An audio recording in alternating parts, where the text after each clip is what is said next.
ตัวนี้บอกว่าล่าโซ่พ่อโดยเอาตัวโอ้เลยลงเลยพังให้เบาหลายอ่านเนาะลมน้ำเนาะที่ว่าก็ยินดีกับดีใจน้ำถือว่าทางสองฝ่ายนี่ทางตัวเพศแหละกับทางบ่าวลาวนี่สามารถที่ว่าร่วมกันได้นะเหตุเดือนนากาวนี่ก็มีความสงบมาแล้วเนาะนะครับแพงกันคือเก่าเขาเรียกว่าทางสองฝ่ายทางหัวป่านเขาได้ต่างคนต่างหาอยู่หากินแบบนี้เด้ในเนี่ยทางเนี่ยก็ช่วยกันสร้างสรรค์นั่นแหละเนาะไว้เกี่ยให้กันพอหมู่คู่กันเด้นี่นะเนาะอันนึงอันที่สองก็เป็นการว่าเรื่องน้องนุ่งในการลงคลิปตรงนี้ให้คือตั้งระเบียบสมัยการทำเป็นประมาณพัฒนาเนาะสร้างสรรค์นะครับสื่อสังคมเป็นยูทูบเบอร์ที่ดีเห็นแล้วว่าสังของสังคมมันของบ้านของเมืองเขาเนาะไอ้กระย่องย่อส้มเซ้ยคืออันหลายๆคนยูทูบเบอร์เป็นอันดังๆผ่านมานะเรากระย่องย่อส้มเซ้ยเห็นแล้วมีการสู่เรือสังคมมานะคือตัวผมน้องก็ดีให้เป็นยูทูบเบอร์ที่ดีของสังคมมาแล้วมันซะเนาะมีการเคลื่อนไหวลงคลิปต่ออันติดต่อระเบียบกฎหมายบ้านเมืองมันแล้วเนาะเซ้ยเนาะเก่ามีซันนี่เนาะเสนอหัวหน้าไปแล้วมียังประกอบเติมนิดเนาะนั่นแหละก็สีบนนอกเนื้อจะบุญลายแหละแนะนำเนาะเราเรื่องระบบตัวนี้ครับในรายกระยาพอฝากพังน้ำลูกน้ำล้างเห็นอะไรกับในอนาคตตัวหน้ายังยาวไกล สีเหตุเรียกตัวนี้ฮะถ้าว่าตัวใดบกขับบนนี้เลยมาปรึกษาน้ำเจ้าหน้าที่เขาได้เด้อโดยมาปรึกษาสีเหตุตัวนั้นตัวนี้สมมติในพื้นฐานที่ว่าคือพวกพ่อหาพิสอบอยู่นี่แถวกลุ่มสมผัสวิไลนี่ให้มาปรึกษาแต่มันบสอดของหรือบสอดของให้มาปรึกษา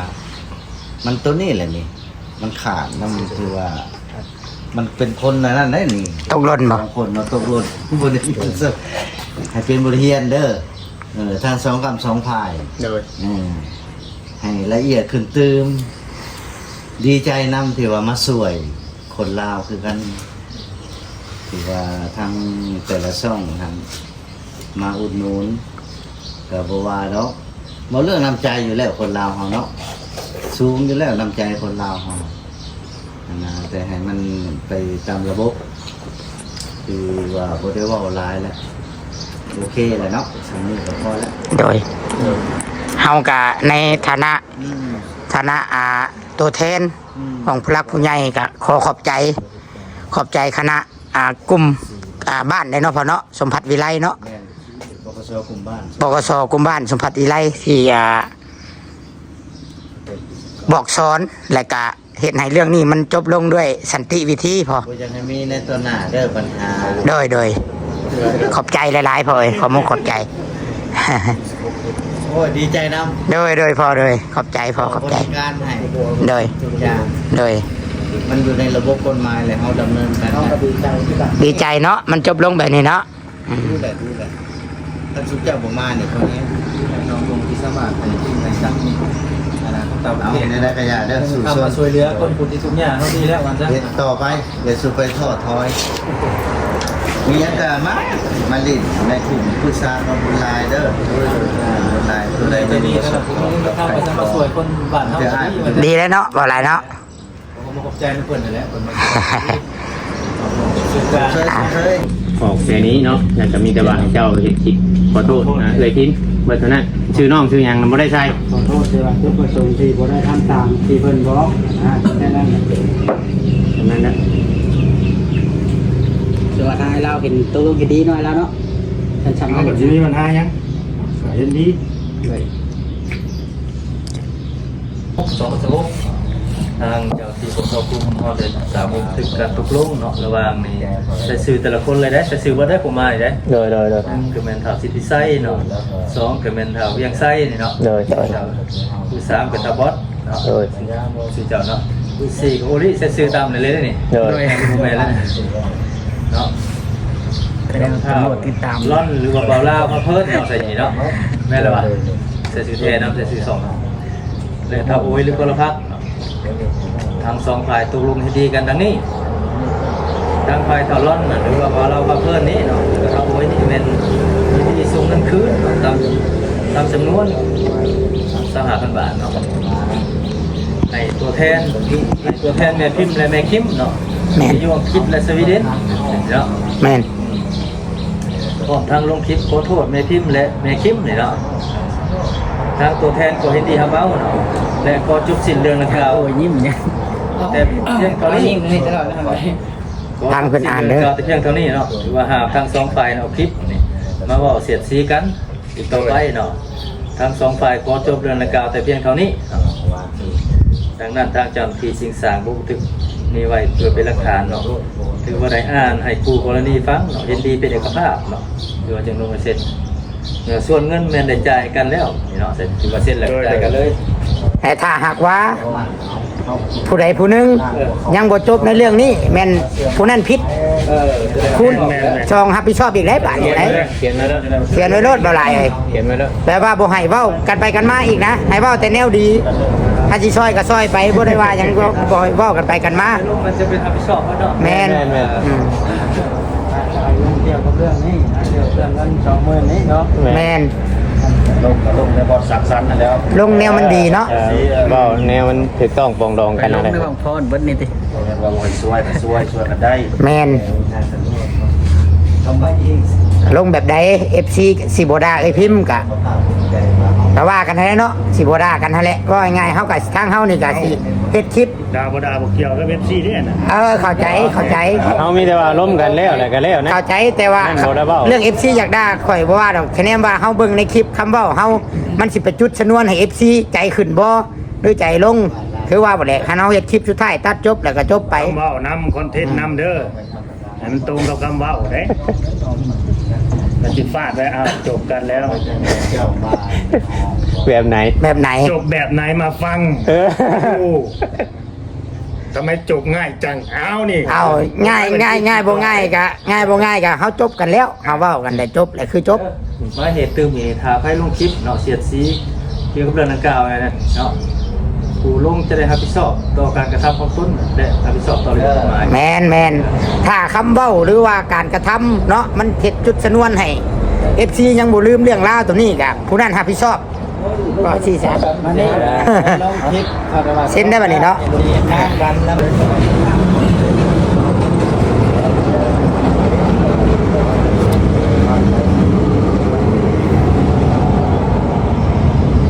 จะพูดนะตอนนี้ชื่อจะไหนก็ได้โอเคน้อยเปอร์เซ็นต์มาเขียนชื่อใส่หมอเนี่ยเขียนเป็นบ่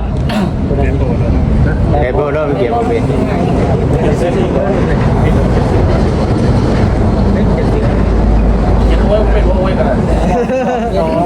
ได้ไหมเป็นแม่โม่ส่งเป็นโป้ลายมือส่งให้ ใช่อยู่บ่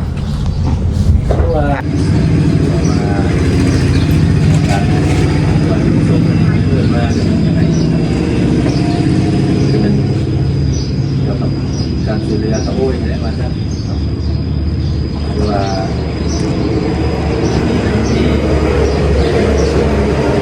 เรื่องไหนทางตัวแทนท่านจะขึ้นเพิ่นว่าจะเนาะซ้อมมันเป็นเสนอให้ทางบ่าวลาวนี่นะว่าจะให้ลงมาคลิปมาแล้วว่าจะ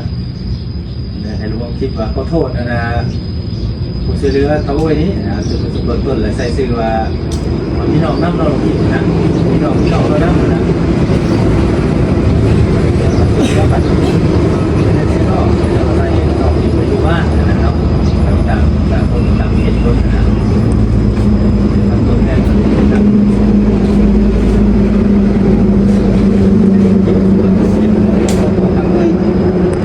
เสียงกระทัดเป็นไปได้บ่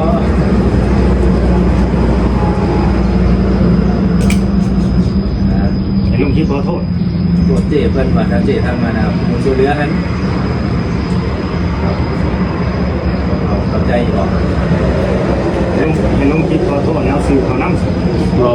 าเบื้องต้นนี่ครับบริจาคที่ว่าช่วยเหลือเขาโอ้ยนี้เนาะกับผู้ว่าน้องเรานี่บ้านหรือว่าที่ซื้อสมรภูมิเนาะเพิ่นไปรับช่วยเหลือแล้วครับบริจาคแล้วแล้วน้องเรานี่บ้านจะรู้ว่าเอาไปทำช่วยเหลือแล้วที่นั่นว่านี่จะเป็นในทางน้องอันนี้เสนอเรื่องนี้เสนอต่อทางเราเข้าใจนะ แต่ว่าก็ง่ายว่าเข้าใจแล้วเนาะสองหาเนาะเข้าใจแล้ว เป็นทรงเจ้า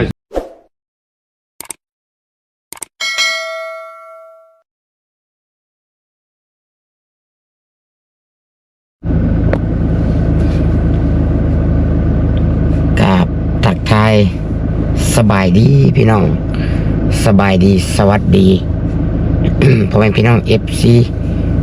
ทุกคนทุกท่านเด้อเนาะอ่ะทุกคนก็ถือว่า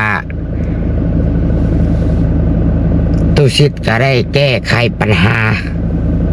เนาะแก้ไขปัญหาเป็นตัวแทนให้ทางเอื้อยพิมพ์เพิ่นแก้ไขปัญหาจบลงเป็นทีเรียบร้อยเนาะพี่น้องเนาะโอ้ยเนาะพี่น้องเมื่อวานนี่ว่าสิสรุปคลิปให้ทุกคนฟังแต่ว่ามันมีเวียกหลายมันมีเวียกไปต่อมากับคำเลยก็เลยบริสรุปคลิปให้ทุกคนฟังมาเดี๋ยวตุสิทธิ์สรุปให้ฟังเนาะทุกคนเนาะบอกว่าจะเป็นอยู่ทางอเมริกาอยู่ฝั่งไทยสวีเดนสวิตเซอร์แลนด์ฝรั่งเศสเยอรมันอังกฤษทั่วทุกมุมโลกที่เข้าใจในภาษาลาวเฮาเนาะพังเด้อพี่น้องเด้อบาดดิ เนาะเอาแบบสรุปง่ายๆแล้วเนาะสรุปง่ายๆสั้นๆโลดคือทางเอื้อยพิมพ์นี่นะพี่น้องทางเอื้อยพิมพ์นี่เราก็เป็นคนที่ว่ามีจิตใจที่เมตตาและก็กว้างขวางเนาะเอื้อยพิมพ์นี่ก็ขอแค่ว่าคนที่เฮ็ดผิดยอมรับในสิ่งที่ตัวเองเฮ็ดไปเฮ็ดผิดกับเอื้อยเพิ่นแล้วก็แค่ขอโทษเอื้อยเพิ่นเนาะเฮ็ดคลิปออกมาขอโทษเอื้อยเพิ่นก็ยกโทษให้อโหสิกรรมให้เนาะถือว่าเลิกแล้วต่อกันถือว่าจบถ้าว่าบ่ได้ใส่ชื่อน้องของเท่าโอยใส่นำเอื้อยพิมพ์กับบ่ได้ว่าหยังเนาะแล้วก็เลยจบกันด้วยดีแต่ว่าไปจบกันด้วยเจ้าหน้าที่ตำรวจเนาะก็บอกสอนหลายอันหลายอย่างตัวใดผิดตัวใดถูกเนาะก็ตามคลิปบรรยากาศที่ตุสิทธิ์ได้ถ่ายไว้หน่อยนึงเมื่อวานนี่เนาะก็ขออนุญาตเพิ่นเนาะเพิ่นจะให้ถ่ายบ่เป็นอย่างหน่อยนึงจะมีแต่ซ้ำนี่แหละพี่น้องเนาะคือตุสิทธิ์ก็ดีใจที่ว่าแก้ไขปัญหาให้ผู้หลักผู้ใหญ่ได้เนาะขอบใจเอ้ยพิมพ์ที่เชื่อมั่นเนาะที่ผู้ใหญ่ทุกคนทุกท่านนั่นแหละเนาะบ่แม่นว่าบ่ได้ให้ตุสิทธิ์ช่วยแต่ต้นมีหยังก็ตามนะแต่ว่าเพิ่นเดือดร้อนแล้วเพิ่นคิดเห็นเฮาให้เฮาแก้ไขปัญหาให้แล้วก็แก้ได้เนาะถือว่าตุสิทธิ์ดีใจก็คือตุสิทธิ์ว่าแหละมันบ่ได้ยากหรอกเรื่องนี้นะแค่นั้นว่าเฮานี่นะถ้าเฮาคิดว่าเฮาน่ะผิดแหละเฮาแค่จริงใจกับผู้ใหญ่ขอโทษเพิ่นในสิ่งที่เฮาเฮ็ดลงไปเนาะบ่มีผู้ใหญ่ผู้ใดสิใจดำดอกค่อยว่าเนาะที่ขอโทษแหละเพิ่นก็ต้องยกโทษให้เนาะแล้วก็เฮาก็อธิบายให้เพิ่นฟังว่ามันเป็นย้อนหยังเนาะ1 2 3 4เหตุผลที่เอาเข้าบ่ได้ย้อนมันเป็นแนวนี้แต่ทีแรกเนาะแต่เริ่มแรกคือว่ามันแหละเนาะแต่เริ่มแรกเลยนี่ถ้าว่าเอาซื้อน้องเข้าบ่ได้เนาะเอาซื้อน้องเข้าบ่ได้เฮาต้องแจ้งบอกเพิ่นเนาะแจ้งบอกเจ้าของเงินเพิ่นเนาะแจ้งบอกเจ้าของเงินเพิ่นแล้วก็ว่าจังไดเอื้อยเดี๋ยวนี้นี่ตามกฎหมายแล้วตามระเบียบแล้วทางในบ้านเพิ่นเอาซื้อน้องถ้าวันนี้เขานำบ่ได้เอื้อยต่อไปเอื้อยสิเฮ็ดจังไดเรื่องเงิน เนาะเอื้อสิให้ชื่อใส่ชื่อท่าวันนี้ผู้เดียวบ่หรือว่าจังใดหรือว่าเอื้อสิให้เฮ็ดจังใดนี่เขาต้องปรึกษาเพิ่นตอนแรกและบัดนี้นี่มันบ่โปร่งใสแต่ทีแรกเรื่องมันจังวุ่นวายมาฮอดนี้พี่น้องแต่จังใดก็ตามเนาะตัวชิดก็จะขออธิบายคลิปนี้เป็นคลิปสุดท้ายเด้อพี่น้องเด้อเกี่ยวกับที่ดินของน้องโอเนาะถือว่าเฮ็ดบทบันทึกมีหยังคักแน่ได้เนาะก็บ่ให้พลาดพิงถึงกันและกันเนาะคลิปนี้ก็ถือว่าเป็นคลิปสุดท้ายตัวชิดจะอธิบายให้ผู้หลักผู้ใหญ่ FC ได้ฟังนํกันเนาะคือตัวชิดว่าวันแหละพี่น้องเอ้ยมันบ่ได้มีหยังยากหรอกเนาะคือเรื่องศักดิ์ศรีนี่ไผก็มีคือกันเบิดเนาะศักดิ์ศรีนะไผก็มีคือกันเบิดในแต่ละคนแต่เฮาต้องเบิ่งว่าตัวใดเฮาควรอ่อนควรยอมควรสำนึกควรรู้สึกผิดตั้งแต่ตอนแรกแหละเรื่องมันก็จะบ่จนมาถึงฮอดขันนี้เนาะถือว่าแต่จังใดก็ตามเนาะจังใดก็ตามทางฝั่งน้องโอยเนาะเพิ่นก็ยอมรับในสิ่งที่เพิ่นผิดเนาะเพิ่นยอมรับในสิ่งที่เพิ่นเฮ็ดเพิ่นก็ได้ขอโทษทางเอ่ยพิมพ์เนาะเฮ็ดคลิปขอโทษเป็นที่เรียบร้อยเนาะก็ถือว่าความจริงมันก็คือความจริงเนาะมันก็ปรากฏออกให้ทุกคนเห็นเนาะต่อไปพี่น้องไอ้เนาะก็เทศหน้าที่ของไผของมันเนาะ ก็บ่ให้เว้าหากันนะว่าง่ายๆซะแต่จังใดก็เป็นกำลังใจให้กันคือเก่าพี่น้องบัดนี้ตุชิดก็มีแต่ว่าฝากเนาะฝากผู้รักผู้ใหญ่ผู้ที่ว่าอยากช่วยเหลือเนาะให้ผู้ใดเป็นสะพานบุญทุกคนก็ฝากอยากให้ผู้รักผู้ใหญ่มีสติเนาะมีสติและก็ให้เบิ่งคักๆเนาะให้เบิ่งคักๆเนาะว่าไผหน้าเชื่อถือส่ำใดเนาะอันนี้ตัวชิดออกมาขออธิบายบ่เกี่ยวกับเรื่องดินน้องโอยเด้อพี่น้องเด้อจบไปเด้อตัดจบไปแต่ว่าเพิ่นฝั่งนั้นเพิ่นยอมรับผิดยอมแมนยอมขอโทษทางเอ่ยพิมพ์ก็อโหสิกรรมให้เนาะถือว่าจบกันวันนี้ตัวชิดเว้าเกี่ยวกับเรื่องการผู้รักผู้ใหญ่เนาะก็สิเว้าเบิดทั้งสองด้านพี่น้องถึงยูทูบเบอร์แน่ถึงผู้รักผู้ใหญ่แน่เอาของผู้ใหญ่ก่อนเนาะผู้ใหญ่นี่อันดับแรกโลดข่อยสิเว้าเลยว่าผู้ใหญ่นี่เพิ่นเป็นผู้ที่มีพระคุณเพิ่นเป็นคนดี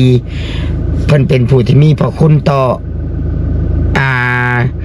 ยูทูบเบอร์และก็ต่อเคสผู้ทุกข์ยากที่เฮาไปช่วยได้ที่เฮาไปถ่ายเพิ่นมีพระคุณและเพิ่นมีบุญคุณหลายเพราะว่าถ้าว่าบ่มีเพิ่นนะการช่วยเหลือมันก็บ่เกิดเด้อทุกคนเด้ออันนี้เว้าสำหรับยูทูบเบอร์ก่อนเนาะควบรวมกันถ้าว่าบ่มีผู้รักผู้ใหญ่นี่เรื่องการช่วยเหลือนี่มันก็บ่มีดอกเนาะเพราะว่าบ่มีไผเอาเงินตัวเองไปซอยน้อยนักซอยก็ได้เล็กน้อยเนาะมันบ่ได้ถึงขันเฮือนหลังบักใหญ่มีรถมีรางซื้อรถไถซื้อรถจักรซื้อนู่นซื้อนี่หั่นน่ะคันบ่มีผู้ใหญ่นะถือว่าบ่เกิดเนาะการช่วยเหลือบ่เกิดและก็อยากให้ยูทูบเบอร์คิดว่าเฮาต้องจริงใจเนาะลักๆยูทูบเบอร์นี่ต้องจริงใจต่อผู้ใหญ่เนาะว่าคำใดคำนั้นห้ามตัวเนาะได้ให้บอกเพิ่นว่าได้บ่ได้ก็ให้บอกเพิ่นว่าบ่ได้เนาะเพราะว่ามันการที่ว่าตัวหรือว่าหักหลังผู้ใหญ่หรือว่าบ่ซัดซื่อต่อผู้ใหญ่หรือว่า ลืมบุญคุณผู้ใหญ่เนาะนี่ละคุณเพิ่นนี่มันเป็นสิ่งที่บ่ดีเนาะมันเป็นสิ่งที่บ่ดีพี่น้องเนาะยูทูบเบอร์เฮาเนาะมีแต่ว่าชมเชยหมู่เพื่อนทุกคนนั่นแหละที่ว่ายังทำความดีเป็นยูทูบเบอร์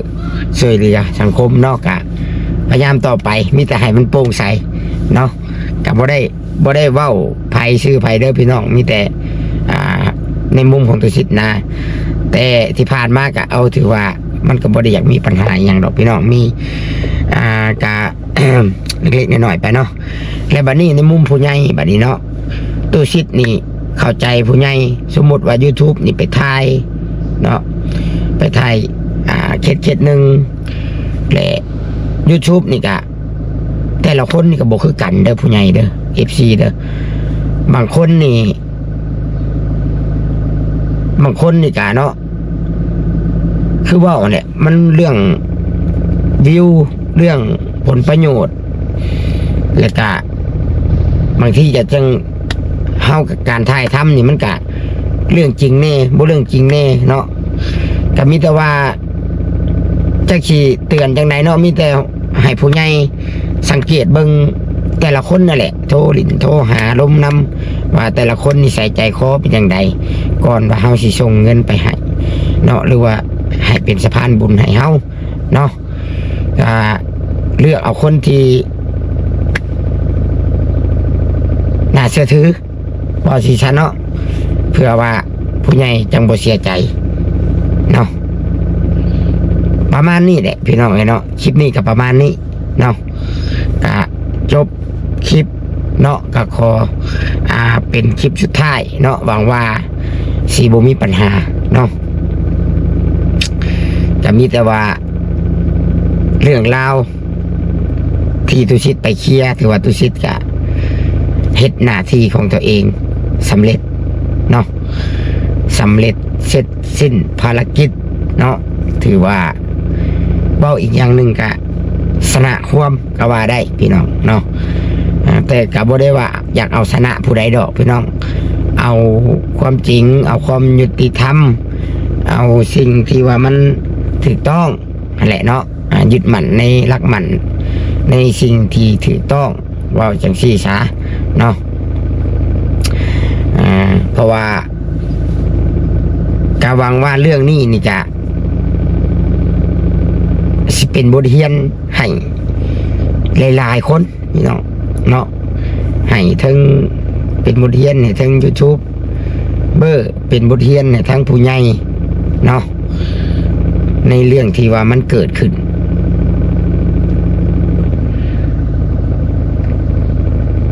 ก็หวังว่าสิมีแต่เรื่องดีๆบัดนี้เนาะพี่น้องเนาะเอาทุกคนเลยกระจักชิวออย่างต่อบัดนี้บ่มีหยังชิวอเลยได้พี่น้องเพราะว่ามันจบเลยเนาะ มันจบแล้วก็บ่มีหยังจะเว้าก็มีแต่ตุชิตก็ขอบมกขอบใจ FC ทุกคนทุกท่านเด้อที่อยู่เคียงข้างตุชิตจนตุชิตเฮ็ดภารกิจสำเร็จและก็แก้ไขเรื่องราวทุกอย่างที่มันเกิดขึ้นจบลงด้วยดีเนาะขอบใจ FC ขอบใจพิมพ์เด้อที่ว่าคือเห็นเนาะและเชื่อมั่นในตุชิตเนาะและก็ตุชิตก็บ่เฮ็ดให้ผิดหวังแน่นอนเนาะขอบใจพี่น้องถ้าว่าคือตุชิตว่าแหละถ้าว่าสิ่งที่ว่ามันถูกนะต่อให้เว้าไปหึงต่อให้เว้าไปไกลต่อให้ไปเว้าอยู่ไสกะมันก็เป็นสิ่งที่มันถูกคือเก่ามันบ่ผิดเนาะหันถ้าว่ามันเป็นสิ่งที่ผิดถ้าว่าตัวใดผิดนะเฮาสิเบิ่งว่ามันถูกมันก็บ่ถูกเด้มันก็ผิดนะแต่มันก็ผิดคือเก่าพี่น้องเอ้ยเนาะมีแต่ว่าให้เป็นบทเรียนว่าผิดแล้วเฮาต้องยอมรับผิดยอมรับผิดแบบใดแหละยอมรับผิดแล้วเฮาก็ต้องมีความจริงใจต่อสิ่งที่เฮากระทำลงไปที่ว่ามันผิดพลาดหันเนาะ ก็ขอโทษขอโพยเนาะแล้วก็เริ่มต้นใหม่เนาะเป็นบทเรียนบ่เฮ็ดอีกเนาะแนวใดมันบ่ดีก็บ่เฮ็ด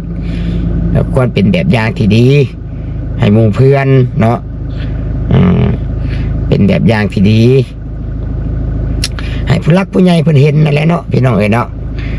แต่ปัจจุบันนี่ก็ดีสมเสยหมู่เพื่อนทุกคนได้สมเสยเนาะพี่น้องตุสิทธิ์จะสิขอจบคลิปไว้สำนี้เนาะตุสิทธิ์เข้ามาแก้ไขเรื่องนี้ก็บ่ได้มีจุดประสงค์เครียดให้และสร้างไผเนาะและก็บ่ได้มีส่วนได้ส่วนเสียอีหยังมีแต่ว่าแก้ไขอยากให้ปัญหานี้มันจบลงด้วยสันติวิธีเนาะด้วยความดีงามหักแพงต่อกันเนาะเป็นคนกลางให้ได้สำนี้เด้อพี่น้องเด้อแล้วขอให้แม่พี่น้อง FC ทุกคนทุกท่านจงมีสุขภาพแข็งแรงปราศจากโรคภัยบุญรักษาเทวดาคุ้มครองเด้อสบายดี